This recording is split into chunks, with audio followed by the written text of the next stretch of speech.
All right, so I have this Indiana weather blank file up on Canvas. I've got some different stuff in here, some of it used for the slides. So I've got like an histogram example. We're not going to go through with a fine-tooth comb, but it produces these nice distributions where it looks like, oh yeah, rainfall looks pretty normally distributed. Um, and then I have all these different data files for different things to create some of the graphs that I showed you. What we're going to focus on though, we'll do this rain one first. So I'm going to zoom in so you can see what I'm doing. Excuse me. So here's going to be some different values that I'm interested in finding. The probability that, say, in June, excuse me, I saw this much rainfall or anything less than that, right? So we're looking for the area to the left of these different cutoff values. So the first thing that we're going to do is, okay, I'm going to take my z-score, right? Sorry, I'm going to take my x value and turn it into a z-score. So I'm going to take this x value. I'm going to subtract the mean. So I'm looking at June rainfall here. So we'll use June rainfall's mean. Divide by the standard deviation. Now, if I remember right, I don't have this labeled, which is kind of bad practice by me, but I think this represents the variance. So I'm going to actually be dividing by the standard deviation. So I need to take the square root of my variance here. Hit enter. I've got my z-score. I look in here just to double check. Sure enough, oh yeah, I'm calculating a variance here. So mean variance. I then want to copy this across, and every time I look at the next month, oh yeah, I want to update it to using the mean and the standard deviation of each one of these months. In fact, I also included a row down here. If I didn't want to, I don't have to. I didn't want to use this to take the square root. I actually had the standard deviation in this row, right? All that was is the square root of the variance. And so you can break this down into as many cells as you want. You can do it all within the same cell if you really wanted to. So I'm going to copy this across. It's then going to update my mean and my standard deviation to be whatever month I'm looking at and update my cutoff value to whatever cutoff value I have with each month. Now, I could play around with these. I could change them, right? So maybe I want to know what's the probability I see 3 inches of rainfall in each one of these months, right? Like, or less in each one of these months. We'll notice it's not as far away from the September mean as 3 inches is from the June mean, right? But I'm going to go back to those other values just to kind of show some differences. We then said, okay, if I want to know the probability that I see a certain z-score or anything below that, that's that built-in norm.s.dist function.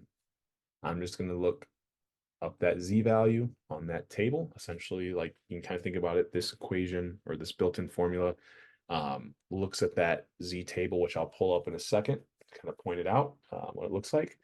And then also what it's really doing is it's integrating the function, the standard normal distribution function from negative infinity to whatever your z-score value is here.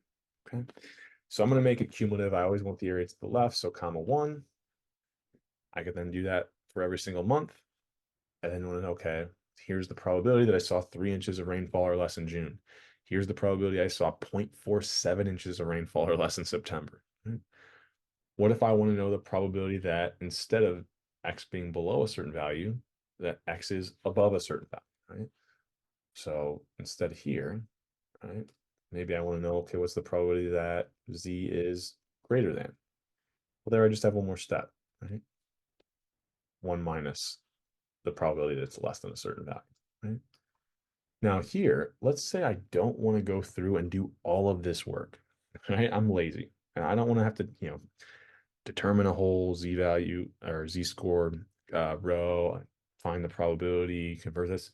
There's actually a little bit of a quicker way of doing this. So instead of using norm.s.dist, if we use norm.dist, we'll tell it, okay, what's your cutoff value right here, comma, what's the mean? Well, I'm looking at June rainfall. What's the standard deviation right here? And then make it cumulative. So what this equation will do is essentially do all the work behind the scenes for me. It'll take that mean, take the cutoff value, take the standard deviation, calculate a z-value, look up that z-value and on the table, or think about it as it's integrating that function up to that standard normal function, probability density function up to that value, and then returning to me the probability. So it like skips all the steps. Sure enough, I get the exact same thing as when I first calculated the z-score and then looked it up with the norm.s.dist. So norm.dist, you got to select a few more things, but it does a lot of the work behind the scenes for us. Now, why might we not always want to use this? Well, because sometimes we are interested in what that z-score is. If we're not, we're just interested in the probability, by all means, we can use this method. So this is kind of a quick, easy way of looking at, I can copy it over too. Using that norm.dist, norm.s.dist function. Here, I think I'm going to use this one and just get another example, just get more practice. But I can do the same thing here, right? I've got temperature, I've got different cutoff values, I've got means, I've got variances, and I've got standard deviations, right? So just the variance of June's rainfall, the mean, square the variance of the standard deviation. Okay. I would set it up the exact same way. Now, I'll put this in the final one. I'll work through all this for it. Here's another example. Whoops. So norm.s.dist. I want to look up this. Oh, hold on. I forgot. I want to calculate the z-score first. Sorry. Take the x value I'm interested in, subtract the mean, and then divide by my standard deviation. I can then copy this over, does it for the next 2 months. Here, I'll use norm.dist to find the probability that I saw 71.4 degrees in June, or that z value of 0.21, or anything lower. Oh, and I actually messed up. I need the norm.s.dist function. So here's my z value, comma 1. I'm looking for the area to the left. Okay. I could then copy this over, and I get that z value associated with that. Okay. Sorry, not z. I get the probability associated with that z value. There we go.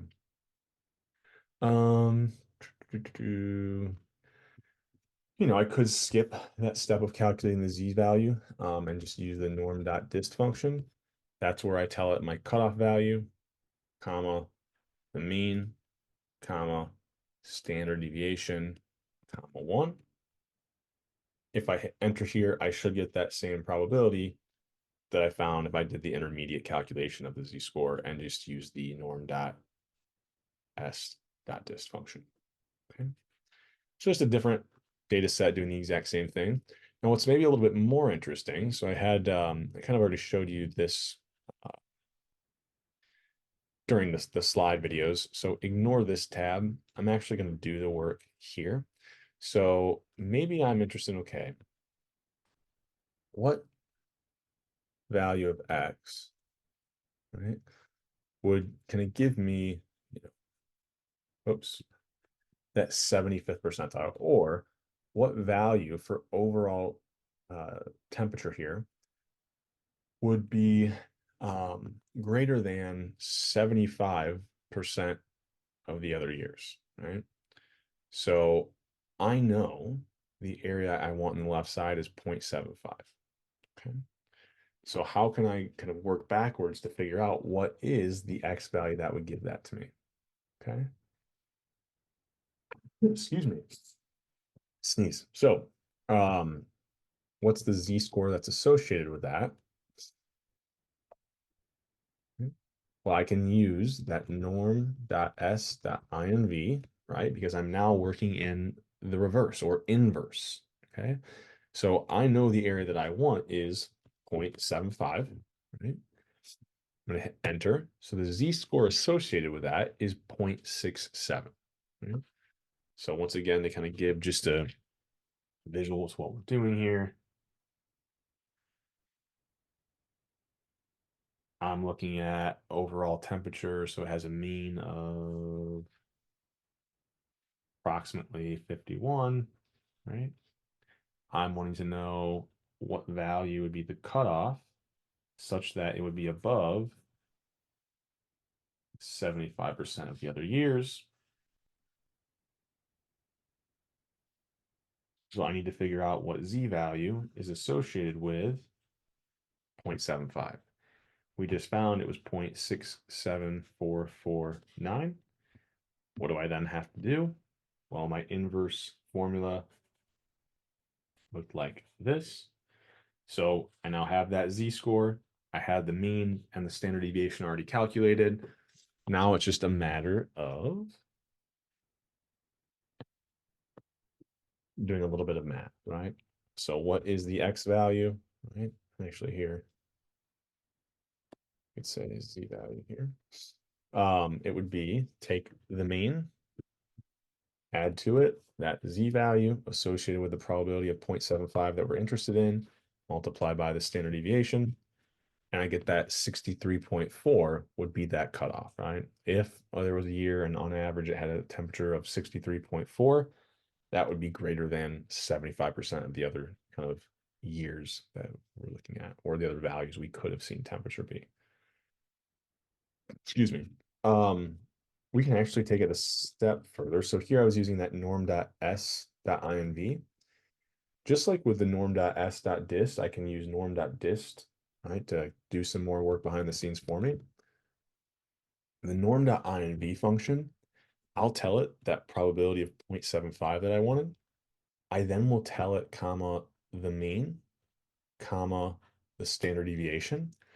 And what it will do for me is determine, okay, what is the Z value associated with 0.75 being the cumulative probability, then use that Z value, use the mean, use the standard deviation to then calculate that cutoff value for X, right? So I should get, hopefully, the exact same thing I found before. So I can use this inverse method as well, or this inverse transformation to kind of back out different values. Okay. Now here, I think this is just like the example we use in class, so that's why I'm going to kind of skip it, just to kind of give you some more practice here. But let's say I wanted to know, oh, I don't know, what X value here is going to be greater than, I don't know, we can do the 10% cutoff again. Whoops. So here I've written this where I'm actually looking for the X value such that the probability of seeing that X value or anything higher is 0.1. So that means the probability I see that X value or anything lower, the probability that I actually want to be using is 1 minus that, or 0.9, right? So I'm looking for like that 10%, top 10% cutoff. Will that be better than 90% of the other data? So here, I'm trying to back that value out. I could do kind of two ways. I could first say, okay, what is the Z-score associated with that 0.9? So norm.s.inv, 0.9. I now have the Z-score. How can I find the X value? Well, that was just taking my mean. Now I forget what I was. Oh, I'm doing this for the overall. So I take the mean, add to that Z-score times my standard deviation. Or the alternative way is norm.s. No, not s, sorry. Norm.inv. Oh, why is this being so weird? So norm.inv, I tell it the probability I want, which was 0.9, comma, what's the mean, comma, what's the standard deviation. Now it does the work behind the scenes for me, finds that Z value of 1.28 by looking up kind of 0.9 as the probability in that cumulative probability in that table, uses that Z score, the mean, and the standard deviation to then calculate that cutoff X value. Okay. So we can work in either direction here. And I saved this as blank. I should have, I meant to save it as, there we go. The work that we did in the video here. One other thing I just think is kind of worth looking at. So we're going to zoom in here. Just kind of show you the power of Excel. I probably wouldn't ever expect you guys to quite go this far or make something like this. But I do have, oh, now where is it? I got too many things open. That's not it. Here we go. So here is that standard normal table I kind of showed you pictures of in the slides. So, if I wanted the cumulative probability of seeing a z-score of negative 1.84 or anything lower, negative 1.84. So that probability would be 0.0329. I can actually create this table, right? How can I do that? Right. So this gets a little bit tricky. I'm going to delete all of this and hopefully I can kind of reproduce it. So we're going to take norm.s.inv, right? Because we have the z values here. What are our z values going to be? Well, it's a little bit tricky here, because really I should be taking kind of this z value, right, of negative 4.0. Problem is, once I go over here, negative 0.401, I don't want to add this. I want to subtract it, right? Because negative 4 is technically larger than negative 4.01. So I don't, and actually, sorry, I'm using the norm.s.dist function, right? Because the z value I have is going to be this, and then minus this, right? So when they're negative values, really this decimal, it's like I'm subtracting. I'm going a little bit further, right? Because negative 4.01 is a little bit lower than negative 4. So I'm going to do that, right? Now, when I copy this over, so I'm actually sorry. I wanted to do that for here, right? Because I'm in this column. Oh, what did I forget? It's always got to be cumulative. Okay, that worked.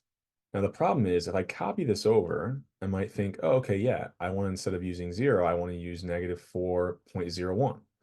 So I want to subtract that 0.01, negative 0.401. The problem is when I copy this over, it'll update this cell reference, but it'll also update this cell reference. I don't want it to. Right? Now I could freeze kind of both of these here, right? And then copy this across. Okay, that's working correctly. The problem is if I then want to copy this down, I want my negative 3.9 to update. But if I look here, oh, it didn't, right? And it updated this to go down one. So I didn't want this to work. So I'd have to freeze that. So I have to freeze this guy. But now the problem is, okay, I can copy it down for this column. But as soon as I start to go over this way, oh, yeah, now this is like remaining back here. I got all kinds, I'm freezing too many things. This is all screwed up, right? So what I actually want to do is say, okay, look, when I copy this over, I want the column to update, right? I want to continually, like, if I'm in this column, I want to be using B1. If I'm in this column, I want to be using 0.01. So when I copy this over, I want the column to update. But when I copy this down, I always want to be using the value that's in row 1. So I'm going to freeze that row reference. Same kind of idea for this first part. Oh, when I copy this down, I want my rows to update. But when I copy it over, I want the column to stay the same. So I don't have to put double dollar signs. I can freeze either just the column or just the row, right? Hit enter. Now I can copy this over. Okay, and it's working. And I can copy this down to be all the way to, what do I want here? 0, right? And this should work, okay? So I've basically just recreated all this. So if I want to prove this to myself, so let's look at negative 1.40. So negative 1.40, 0.0807. negative 1.40, 0.0808. Okay, right? I can be even more precise. So I said 0.07 here. That's because technically this would round up to 0.08. So I'm getting the exact same values as that table, right? Now, it comes a little bit tricky here because once I get to here, I can't use quite the same equation because now I want to be looking at 0.11. So I need to be adding that. So it's basically going to be the exact same thing. So I can use that norm dot dist function. Sorry, s dot dist function. I'm going to tell it the z value I want is this plus whatever decimal, whatever decimal I'm looking at. Now the problem is when I copy this over, I wanted this row to always stay the same. When I copy it down, I want the row to update, but I never want the column to. So what did I forget? Oh yeah, this is always cumulative, so comma 1. Now I copy this over, copy this, oops, copy this all the way down, and now I've got my z table. I can prove this so at 2.9772 at a z-score of 2.9772. So I can use Excel to build my own table. I've got this one up in the PDF version on Canvas. But once you have this built once, you could always just use this. Okay. Okay. So we did the Indiana weather example. I had another one example I thought was kind of fun. So we'll kind of work through that. Let me make sure I'm sharing the right thing. Okay. So I have the misfortune of being a Chicago Cubs fan. I and along the way I had this thought. So I think in 2015, 2018. In fact, I actually had just looked it up and I already forgot it. So 2018 was when they won 95 games. 2015 was 97. So okay. So in 2018, we'll start there. The Cubs won 95 games. They got third place in their division. They did not win the division, but they did make the play, won the wild card, but they didn't win their division. So I had the thought, man, this seems like, those of you who aren't familiar with baseball, that's a really high number of wins. That would usually win the division, right? You start looking in here. Oh, yeah, the person that had the first highest wins in the division here was 93, 92, 92. Like, so I was thinking, how unlikely was it that they didn't win the division? So I was thinking, okay, what's the probability if I won 95 games, or say that differently? Yeah, what's the probability that if I won 95 games, that somebody else in the division won more than me? Or what's the probability that X is greater than 95, right? Well, that's the same thing, right, as 1 minus the probability that X is less than or equal to, oops, not negative, less than or equal to 95. Okay. Oh, I didn't mean to put an equal sign here, right? This is just text. So how can I find this? Well, this is 1 minus norm dot dist, right? I'm using that standard normal distribution, right? But I first start out with a normally distributed variable, the number of first place wins. If you do a histogram, it's pretty close to a normal distribution. So I would say, okay, what if they won 95 games? Excuse me, comma. The usual mean for first place wins. I had this first place win column. I just found the mean. And then comma found the variance and then the standard deviation. And then I'm looking for this to be cumulative, right? The entire area to the left of 95, then subtracting it from 1. The probability that someone else won more games than me and got first place in the division if they won more than 95 games, not even a 50% chance. Right? So relatively low. And yet someone still did win more than 95 games and win the division. What's even crazier is we can do the exact same thing, except in 2015, they not only didn't get first with 95 wins, they didn't get first with 97 wins. So I can use that norm dot dist function, take the value of 97 minus the mean, minus, comma, select the mean, comma, select the standard deviation, comma 1. Now remember, I want to know what's the probability somebody won more than 97 games, so 1 minus that. Norm.dist function gives me the probability someone won less than 97.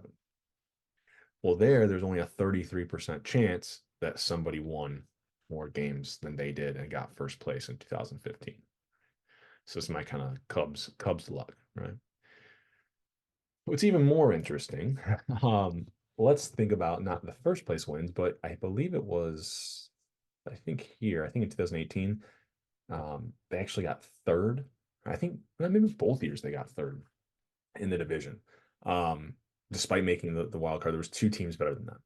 So what's the probability that you saw number of wins that gets you third place be anything less than what I had, right? So if I say, okay, oops, I want to know what's the probability that the value for X is less than 95, right? So now I'm looking at third place wins. Okay, so how could I find that? I'll use that norm.dist function.